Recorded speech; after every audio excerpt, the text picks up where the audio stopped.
Hi friends, welcome back to my YouTube channel. ಇವತ್ತಿನ ವಿಡಿಯೋದಲ್ಲಿ ತುಂಬಾ ಸಿಂಪಲ್ಲಾಗಿ ಸಬ್ಬಕ್ಕಿ ಪಾಯಸನ ಮಾಡಿ ತೋರಿಸ್ತಾ ಇದ್ದೀನಿ. ತುಂಬ ಸಿಂಪಲ್ಲಾಗಿ ತುಂಬ ಟೇಸ್ಟಿಯಾಗಿರುತ್ತೆ. ಇನ್ನೂ ಯಾರೆಲ್ಲ ನನ್ನ ಚಾನಲ್ ಸಬ್ಸ್ಕ್ರೈಬ್ ಮಾಡಿಲ್ಲ, ಪ್ಲೀಸ್ ಸಬ್ಸ್ಕ್ರೈಬ್ ಮಾಡ್ಕೊಳ್ಳಿ. ಹಾಗಿದ್ರೆ ಈ ಸಬ್ಬಕ್ಕಿ ಪಾಯಸನ ಹೇಗೆ ಮಾಡೋದು ಬನ್ನಿ ನೋಡೋಣ. ಮೊದಲು ನಾನಿಲ್ಲಿ ಗೋಡಂಬಿ ದ್ರಾಕ್ಷಿನ ಫ್ರೈ ಮಾಡ್ಕೊಳ್ಳೋದಕ್ಕೆ ಒಂದು ಪಾತ್ರೆ ಬಿಸಿಗೆ ಇಟ್ಕೊಂಡು, ಪಾತ್ರೆ ಬಿಸಿಯಾದ ನಂತರ 1 ಟೇಬಲ್ ಸ್ಪೂನ್ ಆಗುವಷ್ಟು ತುಪ್ಪನ ಹಾಕ್ಕೊಂಡಿದ್ದೀನಿ. ತುಪ್ಪ ಬಿಸಿಯಾದಮೇಲೆ ಇಲ್ಲಿ ನಾನು ಸ್ವಲ್ಪ ಗೋಡಂಬಿ ದ್ರಾಕ್ಷಿನ ಹಾಕ್ಕೊಂಡು ಫ್ರೈ ಮಾಡ್ಕೊತಾ ಇದ್ದೀನಿ. ಗೋಡಂಬಿ ದ್ರಾಕ್ಷಿ ಸ್ವಲ್ಪ ಕಲರ್ ಚೇಂಜ್ ಆಗೋವರೆಗೂ ಚೆನ್ನಾಗಿ ಫ್ರೈ ಮಾಡ್ಕೋಬೇಕು.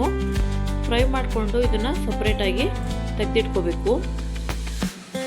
ಇದನ್ನು ಫ್ರೈ ಮಾಡಬೇಕಿದ್ರೆ ಹೈ ಫ್ಲೇಮಲ್ಲಿ ಇಟ್ಕೊಂಡು ಫ್ರೈ ಮಾಡಬಾರ್ದು. ಯಾಕಂದರೆ ಹೈ ಫ್ಲೇಮಲ್ಲಿ ಇಟ್ಕೊಂಡು ಫ್ರೈ ಮಾಡಿದ್ರೆ ಇದು ಬೇಗ ಸೀದೋಗ್ಬಿಡುತ್ತೆ. ಹಾಗಾಗಿ ಸಿಮ್ಮಲ್ಲೇ ಇಟ್ಕೊಂಡು ಫ್ರೈ ಮಾಡ್ಕೋಬೇಕು. ಇವಾಗ ಇದು ಕಲರ್ ಚೇಂಜ್ ಆಗಿದೆ ನೋಡಿ, ಇಷ್ಟು ಫ್ರೈ ಮಾಡಿಕೊಂಡ್ರೆ ಸಾಕು. ಇದನ್ನು ಸಪ್ರೇಟಾಗಿ ಇವಾಗ ತೆಗೆದಿಟ್ಕೋಬೇಕು. ಈಗ ಅದೇ ತುಪ್ಪದೊಳಗಡೆಗೆ ನಾನು 3/4 ಕಪ್ ಆಗುವಷ್ಟು ಸಬ್ಬಕ್ಕಿನ ತಗೊಂಡಿದ್ದೀನಿ. ಅದನ್ನು ಇದಕ್ಕೆ ಹಾಕ್ಕೊಂಡು ಚೆನ್ನಾಗಿ ಫ್ರೈ ಮಾಡ್ಕೊತಾ ಇದ್ದೀನಿ. ನಾನು ಇಲ್ಲಿ ಇಬ್ರಿಗಾಗೋಷ್ಟು ಮಾಡ್ಕೊತಾ ಇದ್ದೀನಿ. ನಿಮ್ಗೆ ಏನಾದ್ರು ಜಾಸ್ತಿ ಬೇಕು ಅಂತಂದರೆ ನಾನು ಯಾವ ರೀತಿ ತೋರಿಸ್ತಾ ಇದ್ದೀನಿ ಅದೇ ರೀತಿಯಾಗಿ ಸ್ವಲ್ಪ ಜಾಸ್ತಿ ಪ್ರಮಾಣದಲ್ಲಿ ಹಾಕ್ಕೊಂಡು ಮಾಡ್ಕೊಳ್ಳಿ. ಟೇಸ್ಟ್ ಚೆನ್ನಾಗಿ ಏನು ಡಿಫ್ರೆನ್ಸ್ ಏನು ಬರಲ್ಲ, ಚೆನ್ನಾಗಿರುತ್ತೆ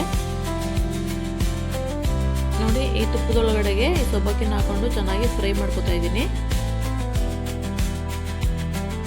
ನಿಮಗೇನಾದ್ರು ಟೈಮ್ ಇತ್ತು ಅಂತಂದರೆ ನಾನು ಯಾವ ರೀತಿ ತೋರಿಸ್ಕೊಡ್ತಾ ಇದ್ದೀನಿ ಆ ರೀತಿ ಪಾತ್ರೆನಲ್ಲೇ ಮಾಡ್ಕೊಳ್ಳಿ.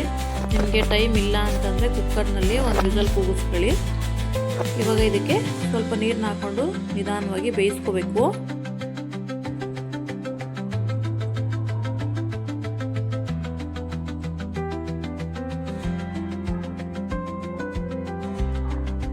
ನೋಡಿ, ಈ ರೀತಿಯಾಗಿ ನಿಧಾನವಾಗಿ ಬೇಯಿಸ್ಕೋಬೇಕು. ಇದು ಇವಾಗ 3/4% ಬೆಂದಿದೆ. ಇದಕ್ಕೆ ಇವಾಗ ನಾನು ಅರ್ಧ ಲೀಟ್ರಿಗಿಂತ ಕಮ್ಮಿ ಆಗುವಷ್ಟು ಹಾಲನ್ನ ಹಾಕೋತಾ ಇದ್ದೀನಿ.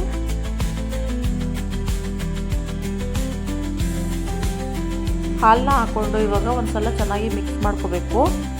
ಸಬ್ಬಕ್ಕಿ ಎಲ್ಲ ಇದಕ್ಕೆ ಮಿಕ್ಸ್ ಆಗೋ ರೀತಿ ಚೆನ್ನಾಗಿ ಮಿಕ್ಸ್ ಮಾಡ್ಕೋಬೇಕು. ಮಿಕ್ಸ್ ಮಾಡ್ಕೊಂಡಿದ ನಂತರ ಇದಕ್ಕೆ ನಾನು 2 ಟೇಬಲ್ ಸ್ಪೂನ್ ಆಗುವಷ್ಟು ಸಕ್ಕರೆನ ಹಾಕೋತಾ ಇದ್ದೀನಿ. ಅದು ಸ್ಪೂನ್ ಸ್ವಲ್ಪ ದೊಡ್ಡದು, ಹಂಗಾಗಿ 2 ಟೇಬಲ್ ಸ್ಪೂನ್ ಆಗುವಷ್ಟು ಸಕ್ಕರೆನ ಹಾಕೋತಾ ಇದ್ದೀನಿ. ನೀವು ಏನಾದರೂ ಸಕ್ಕರೆ ಜಾಸ್ತಿ ತಿಂತೀರಾ ಅಂತಂದರೆ ಬೇಕಿದ್ರೆ ಜಾಸ್ತಿ ಹಾಕ್ಕೊಳ್ಳಿ, ಏನು ಪ್ರಾಬ್ಲಮ್ ಏನಿಲ್ಲ. ನಾನಿಲ್ಲಿ 2 ಸ್ಪೂನ್ ಆಗುವಷ್ಟು ಸಕ್ಕರೆನ ಹಾಕ್ಕೊಂಡಿದ್ದೀನಿ. ಇವಾಗ ಇದು ಎಲ್ಲ ಮಿಕ್ಸ್ ಆಗೋ ರೀತಿ ಚೆನ್ನಾಗಿ ಮಿಕ್ಸ್ ಮಾಡ್ಕೋಬೇಕು.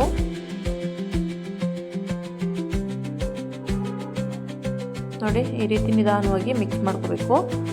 ಮಿಕ್ಸ್ ಮಾಡ್ಕೊಂಡಿದ್ದಾದಮೇಲೆ ಇದಕ್ಕೆ ನಾನು 1 ಟೇಬಲ್ ಸ್ಪೂನ್ ಆಗುವಷ್ಟು ಬಾದಾಮ್ ಪೌಡ್ರನ್ನ ಇದಕ್ಕೆ ಸ್ವಲ್ಪ ಹಾಲು ಹಾಕ್ಕೊಂಡು ಮಿಕ್ಸ್ ಮಾಡಿ ಇಟ್ಕೊಂಡಿದ್ದೀನಿ. ಅದನ್ನು ಇದಕ್ಕೆ ಹಾಕೋತಾ ಇದ್ದೀನಿ. ಈ ಬಾದಾಮ್ ಪೌಡ್ರ್ ಹಾಕೋದ್ರಿಂದ ಟೇಸ್ಟು ನೆಕ್ಸ್ಟ್ ಲೆವೆಲಲ್ಲಿ ಇರುತ್ತೆ ಅಂತಲೇ ಹೇಳ್ಬೋದು. ಅಷ್ಟು ಚೆನ್ನಾಗಿರುತ್ತೆ. ನೀವು ಒಂದ್ಸಲ ಮನೆಯಲ್ಲಿ ಟ್ರೈ ಮಾಡಿ, ಟೇಸ್ಟ್ ನಿಮ್ಗೆ ಖಂಡಿತವಾಗ್ಲೂ ಇಷ್ಟ ಆಗುತ್ತೆ. ನೋಡಿ, ಇದು ಸ್ವಲ್ಪ ಗಟ್ಟಿ ಅಂತ ಇರುತ್ತೆ. ತುಂಬ ಗಟ್ಟಿ ಮಾಡ್ಕೊಳ್ಳೋಕೆ ಹೋಗ್ಬಿಡಿ. ಅದು ಬಿಸಿ ಎಲ್ಲ ಆರಿದ್ಮೇಲೆ ಅದು ಇನ್ನೂ ತುಂಬ ಗಟ್ಟಿಯಾಗಿ ಹೋಗುತ್ತೆ. ಹಾಗಾಗಿ ಸ್ವಲ್ಪ ಗಟ್ಟಿಯಾಗಿ ಮಾಡಿಕೊಂಡು ಅದಕ್ಕೆ ಆವಾಗಲೇ ಫ್ರೈ ಮಾಡಿ ಇಟ್ಕೊಂಡಿದ್ವಿ ಅಲ್ವಾ, ಆ ಡ್ರೈ ಫ್ರೂಟ್ಸ್ನ ಇದಕ್ಕೆ ಹಾಕ್ಕೋಬೇಕು. ನೋಡಿ, ಇವಾಗ ಎಷ್ಟು ಚೆನ್ನಾಗಿ ಸಬ್ಬಕ್ಕಿ ಪಾಯಸ ರೆಡಿ ಆಯಿತು ಅಂತ ನೀವು ನೋಡಿದ್ರು ಅಲ್ವಾ. ಇವಾಗ ಸ್ಟವ್ ಆಫ್ ಮಾಡ್ಕೊಂಡಿದ್ದೀನಿ. ನೋಡಿ, ಇಷ್ಟು ಗಟ್ಟಿ ಇದ್ದರೆ ಸಾಕು. ತುಂಬ ಗಟ್ಟಿ ಮಾಡ್ಕೊಳ್ಳೋಕೆ ಹೋಗ್ಬಿಡಿ. ತುಂಬ ಗಟ್ಟಿ ಮಾಡಿಕೊಂಡ್ರೆ ಅದು ಬಿಸಿ ಆರಿದ್ಮೇಲೆ ಇನ್ನೂ ಗಟ್ಟಿ ಆಗಿಬಿಡುತ್ತೆ. ಆವಾಗ ತಿನ್ನೋಕ್ಕೆ ಅಷ್ಟು ಚೆನ್ನಾಗಿರಲ್ಲ. ಈ ರೀತಿ ಮಾಡಿಕೊಂಡ್ರೆ ಸಬ್ಬಕ್ಕಿ ಪಾಯಸ ರೆಡಿ ಆಗುತ್ತೆ. ನೋಡಿ, ಎಷ್ಟು ಸಿಂಪಲ್ಲಾಗಿ ತೋರಿಸ್ಕೊಟ್ಟೆ ಅಂತ. ಈ ವಿಡಿಯೋ ಇಷ್ಟ ಆಗಿದ್ರೆ ಲೈಕ್ ಮಾಡಿ, ಶೇರ್ ಮಾಡಿ, ನನ್ನ ಚಾನಲ್ನ ಸಬ್ಸ್ಕ್ರೈಬ್ ಮಾಡ್ಕೊಳ್ಳಿ.